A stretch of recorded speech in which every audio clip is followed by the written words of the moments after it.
नमस्कार, मेरा नाम चंदन भारद्वाज है और आप देख रहे हैं आर्या न्यूज। और आज हम बात करेंगे एक ऐसे युद्ध की जिसे समझने के लिए हमें आज खबरों से नहीं बल्कि 2000 साल पुराने युद्ध के नियमों को समझना पड़ेगा। क्योंकि इतिहास के दो महान रणनीतिकार ने युद्ध के बारे में ऐसी बातें कही थी जो आज भी सच साबित हो रही है। एक थे कार्ल वॉन और दूसरे थे सुन त्जू। इन दोनों की किताबें आज भी दुनिया की बड़ी सैन्य अकादमियों में पढ़ाई जाती है। यहां तक कि अमेरिका की मशहूर सैन्य अकादमी United States Military Academy at West Point में भी। और अगर हम आज ईरान के आसपास के बढ़ते तनाव को देखें तो लगता है कि इन दोनों की बातें आज भी बिल्कुल सही साबित हो रही हैं। तो दोस्तों, सबसे पहले समझते हैं कार्ल वॉन का एक बहुत प्रसिद्ध वाक्य। उन्होंने कहा था, war is the continuation of political by other mean. यानी जब राजनीति से समस्या हल नहीं होती तो देश युद्ध का रास्ता चुन लेते हैं। लेकिन उन्होंने एक और चेतावनी दी थी, जब युद्ध शुरू होता है तो उसे कंट्रोल करना बहुत मुश्किल हो जाता है। क्योंकि युद्ध में एक देश हमला करता है, दूसरा देश जवाब देता है, फिर पहला देश और बड़ा हमला करता है और इसी तरह युद्ध धीरे धीरे बढ़ता चला जाता है। इसीलिए युद्ध शुरू करना आसान हो सकता है, लेकिन वो कहां जाकर खत्म होगा ये किसी को नहीं पता। अब आते हैं दूसरे महान रणनीतिकार सुन त्जू पर।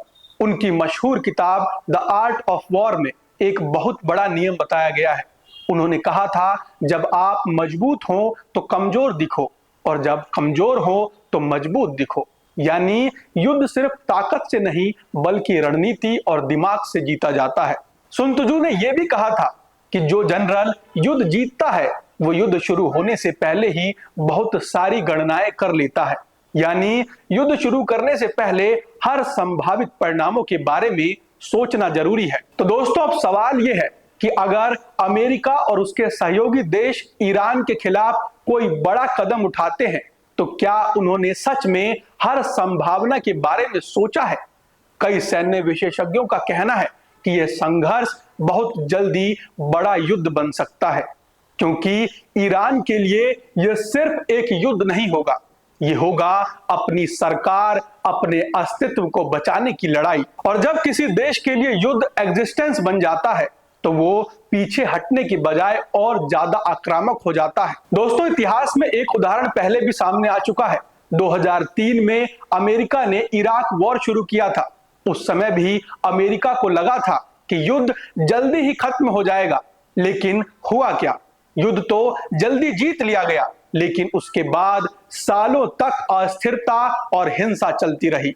आज कई अमेरिकी मानते हैं कि यह युद्ध एक बड़ी गलती थी और अब विशेषज्ञों को डर है कि ईरान के मामले में भी वही गलती दोहराई जा रही है। दोस्तों, असल में ईरान कोई छोटा या कमजोर देश नहीं है।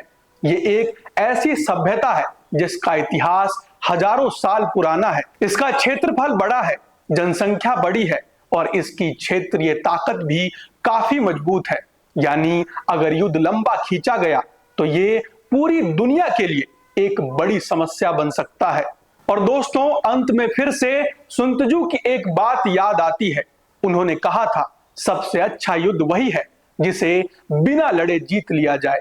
यानी असली जीत तब होती है जब युद्ध को शुरू होने से पहले ही रोक दिया जाए।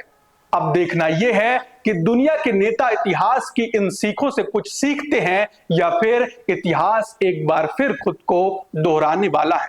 अगर आपको यह विश्लेषण पसंद आया हो तो वीडियो को लाइक कीजिए, चैनल को सब्सक्राइब कीजिए, क्योंकि यहां हम खबरों के पीछे की असली कहानी बताते हैं। मैं हूं चंदन भारद्वाज, मिलते हैं अगली वीडियो में।